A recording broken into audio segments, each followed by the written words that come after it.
Good morning વિદ્યાર્થી મિત્રો, આજે આપણે ચેપ્ટર નંબર 5 ના પુનરાવર્તનમાં જે ટોપિક છે અને એ ટોપિક છે ચુંબકત્વ માટે ગૌસનો નિયમ. તો સૌપ્રથમ આપણે વાત કરીશું ચુંબકત્વ માટે ગૌસના નિયમ.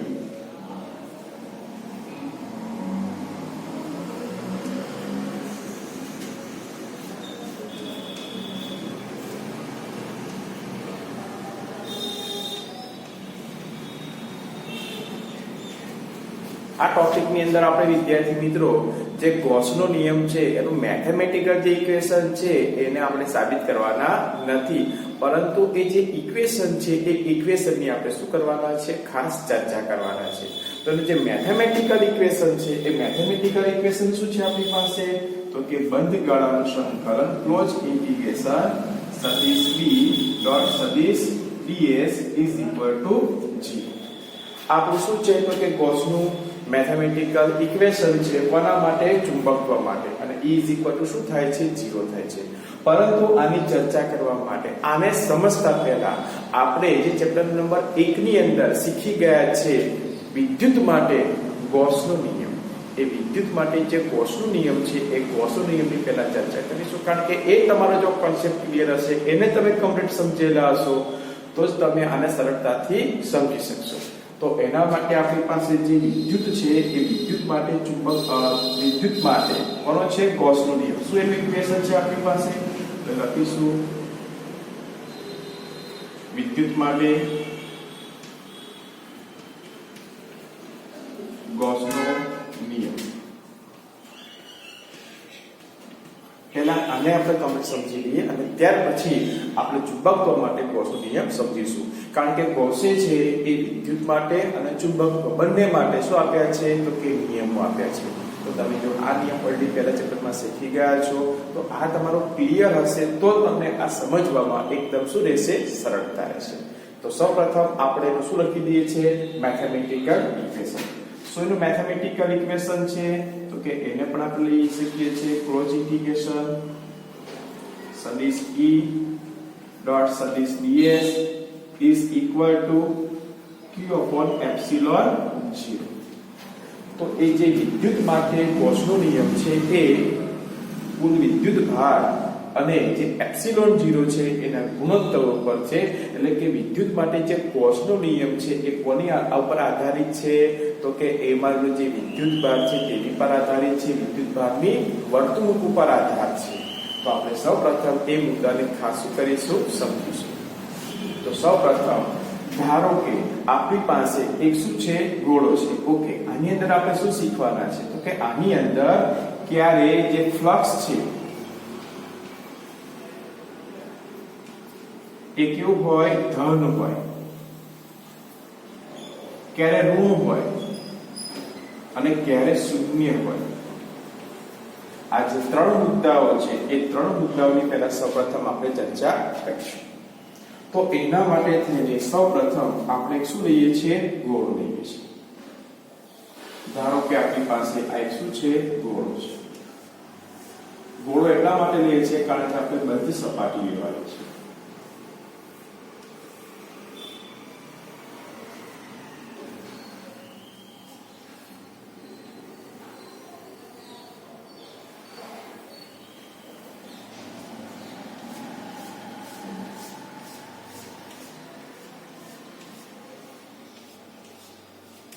આપણી પાસે ગોળ છે. હવે આ ગોળાની અંદર આપણી પાસે કેવું વિદ્યુતભાર હોય, ધન વિદ્યુતભાર હોય. એટલે કે ધારો કે મારી પાસે સેન્ટરમાં કેવું વિદ્યુતભાર છે, ધન વિદ્યુતભાર મૂકેલો છે. તો જે વિદ્યુત ક્ષેત્ર રેખાઓ છે એ વિદ્યુત ક્ષેત્ર રેખાઓ શું નીકળે છે, આની અંદરથી બહાર નીકળે છે.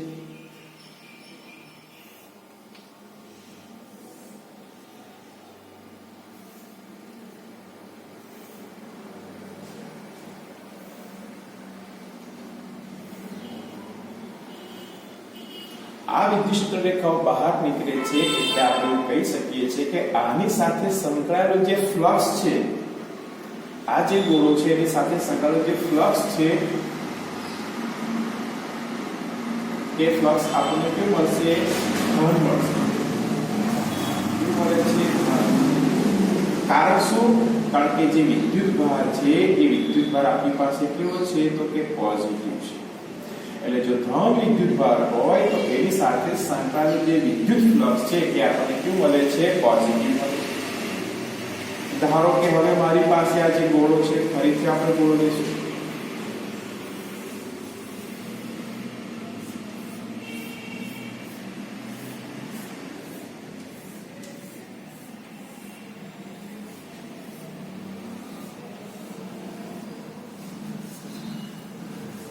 ધારો કે આપણી પાસે એક આ ગોળો છે.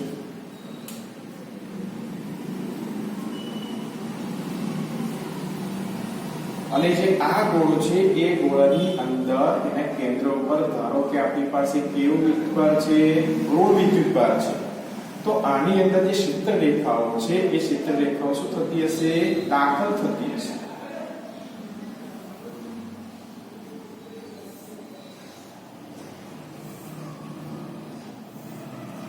તો અહીં આપણે જે દર્શાવી રહ્યા છે શું બતાવી રહ્યા છે તો કે ક્ષેત્ર રેખાઓ લંબરૂપે દાખલ થાય છે. તો કે આ ગોળા સાથે સંકળાયેલું જે ફ્લક્સ મળશે, શું મળશે મને? ફ્લક્સ.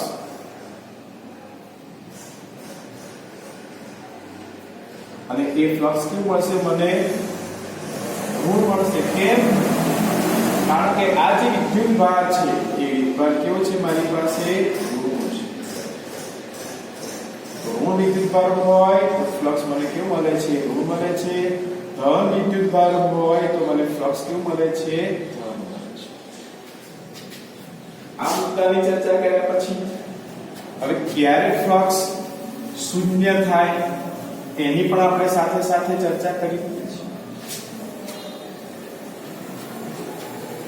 ધારો કે આપણે ફરીથી પાછો ગોળો લઈએ છીએ. કેમ? કારણ કે આપણે બંધ સપાટી લઈએ છીએ અને બંધ સપાટી માટે જ વાત કરી રહ્યા છીએ, જેથી કરીને આપણને ચુંબકત્વ માટે જે ગૌસનો નિયમ છે એ સમજવામાં શું રહે? સરળતા રહે. તો ધારો કે આપણી પાસે આ શું છે? ગોળો છે.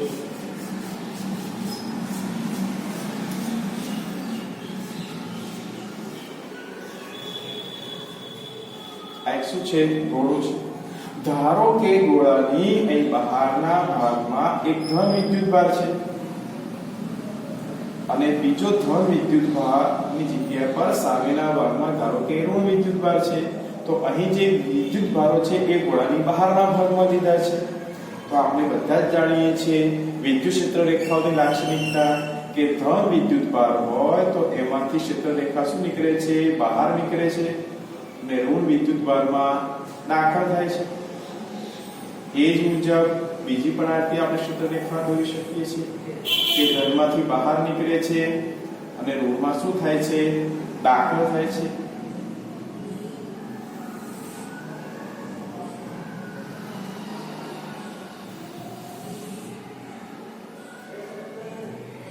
એ જ રીતે પણ આપણે કરી શકીએ.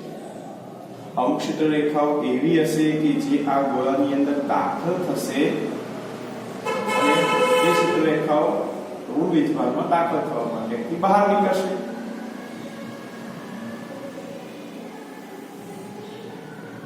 તો વિદ્યાર્થી મિત્રો તમે જોશો આ બાજુનો ભાગ જે છે, આ જે સપાટી છે એ સપાટી માટે તમે જો ફ્લક્સ ગણશો તો એ ફ્લક્સ કેવું મળશે? ધન મળશે. અને આ સપાટી માટે તમે જો ફ્લક્સ ગણશો તે ફ્લક્સ કેવું મળશે? ઋણ મળશે. આમ આપણે કોની વાત કરીએ છીએ? કુલ ફ્લક્સ.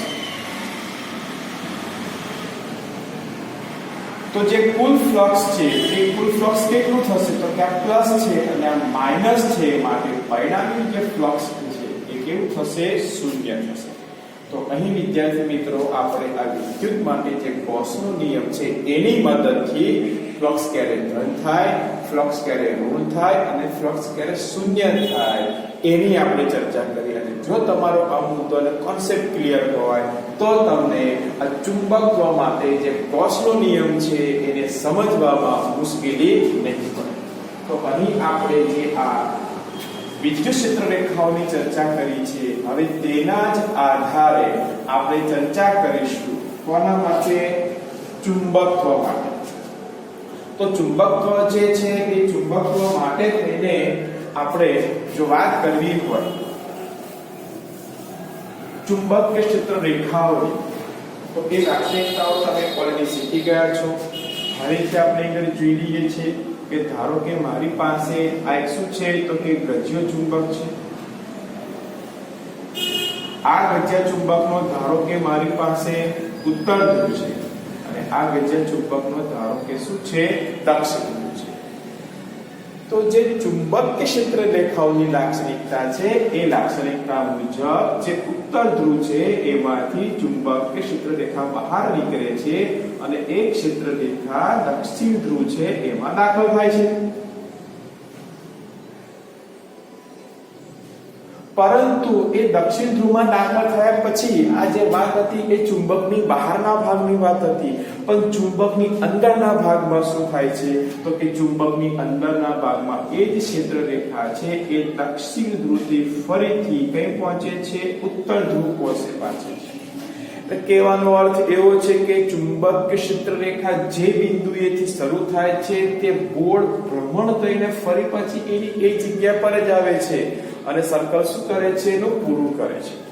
આ જ રીતે આપણે ધારો કે અહીંથી નીકળતી બીજી ક્ષેત્ર રેખા છે એની જો પણ દિશા બતાવીએ તો એ પણ ઉત્તર ધ્રુવમાંથી બહાર નીકળશે અને દક્ષિણ ધ્રુવમાં દાખલ થશે અને ફરીથી પાછી એ દક્ષિણ ધ્રુવમાં દાખલ થઈને દક્ષિણ ધ્રુવથી કઈ બાજુ જાય છે તો કે ઉત્તર ધ્રુવ તરફ જાય છે.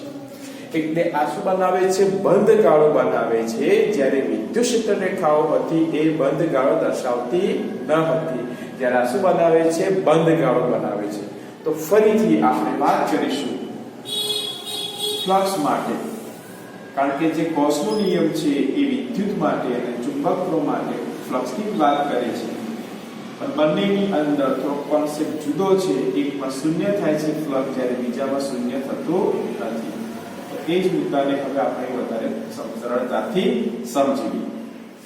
ધારો કે આપણી પાસે આ શું છે ગોળો છે.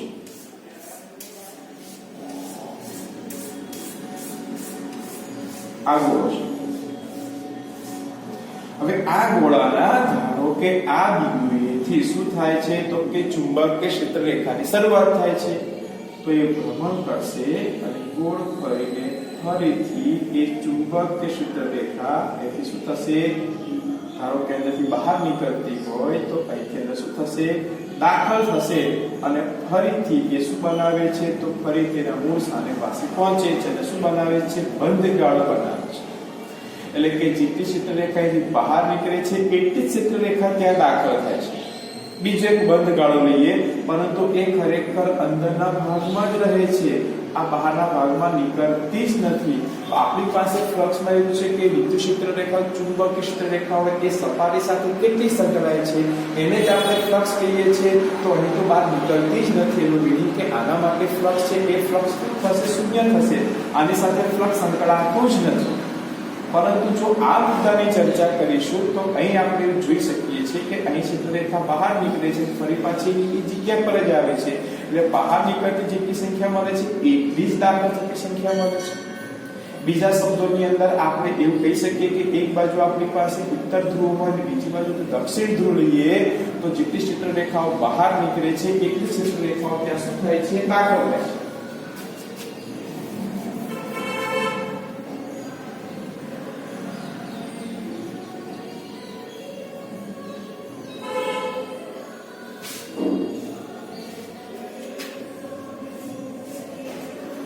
ધારો કે આ જગ્યા પર આપણી પાસે કયો ધ્રુવ હોય દક્ષિણ ધ્રુવ હોય અને આ જગ્યાએ ધારો કે આપણી પાસે ઉત્તર ધ્રુવ હોય તો શું થાય છે તો કે ઉત્તર ધ્રુવની અંદરથી ક્ષેત્ર રેખા બહાર નીકળે છે અને દક્ષિણ ધ્રુવમાં દાખલ થાય છે. અહીં પણ એવું સેમ થશે, ઉત્તર ધ્રુવમાંથી બહાર નીકળશે અને દક્ષિણ ધ્રુવમાં ક્ષેત્ર રેખા દાખલ થાય છે. ધારો કે કોઈ ક્ષેત્ર રેખાઓ અંદરના ભાગની દાખલ થાય છે ગોળાની અંદર તો અહીંથી ક્ષેત્ર રેખા બહાર નીકળે છે. અહીં પણ આપણે એવું લઈ શકીએ છીએ.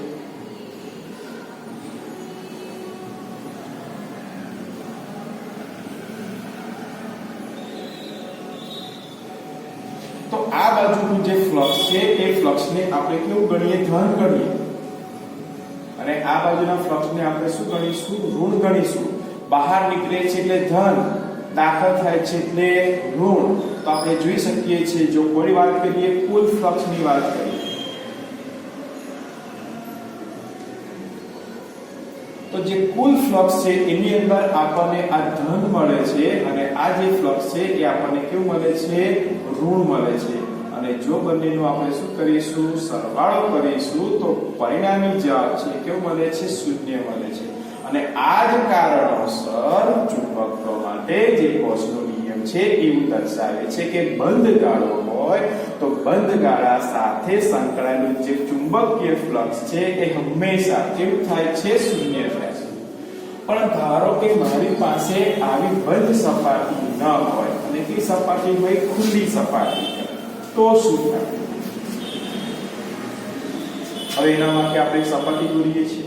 ધારો કે મારી પાસે એક સપાટી છે, મેં એક સપાટી દોરી છે. આ સપાટીમાં ધારો કે આ બિંદુએથી શું થાય છે તો કે ચુંબકીય ક્ષેત્ર રેખાની શરૂઆત થાય છે. એ ચુંબકીય ક્ષેત્ર રેખા આમાંથી શું નીકળે છે બહાર નીકળે છે અને ફરીથી શું કરે છે તો કે બંધ ગાળો બનાવે છે. તો વિદ્યાર્થી મિત્રો જો આમાંથી ક્ષેત્ર રેખા ખાલી બહાર જ નીકળે છે, આ સપાટી કેવી છે ખુલ્લી છે, તો આપણે કોઈ પણ દિવસ એવું નથી કહી શકતા કે આ સપાટી સાથે સંકળાયેલું જે ચુંબકીય ફ્લક્સ છે એ કેવું છે શૂન્ય છે. કેવું બનશે ઇઝ નોટ ઇક્વલ ટુ 0. એટલે તમારી સપાટી કેવી હોય બંધ સપાટી હોય. જો સપાટી બંધ હશે તો જ તમારું ફ્લક્સ શૂન્ય થશે અને સપાટી કેવી હશે ખુલ્લી હશે.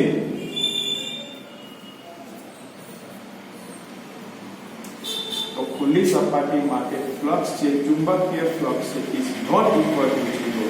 ત્યારે બંધ સપાટી માટે હંમેશા કયું તો કે ચુંબકત્વ માટે જે ગૌસનો નિયમ મળે છે ચુંબકીય ફ્લક્સ મળે છે એ બંધ સપાટી માટે શૂન્ય થશે જ્યારે ખુલ્લી સપાટી માટે ઇઝ નોટ ઇક્વલ ટુ શૂન્ય થશે. તો આજે આપણી પાસે ચુંબકત્વ માટે જે ગૌસનો નિયમ છે એની ચર્ચાને આધારે તમને ખ્યાલ આવી ગયો હશે કે ક્યારે ફ્લક્સ શૂન્ય થાય અને ક્યારે ફ્લક્સ શૂન્ય ના થાય. તો હવે પછી આપણે ફરીથી આગળના પુનરાવર્તનની અંદર નવા ટોપિક સાથે ફરીથી મળીશું. Good bye.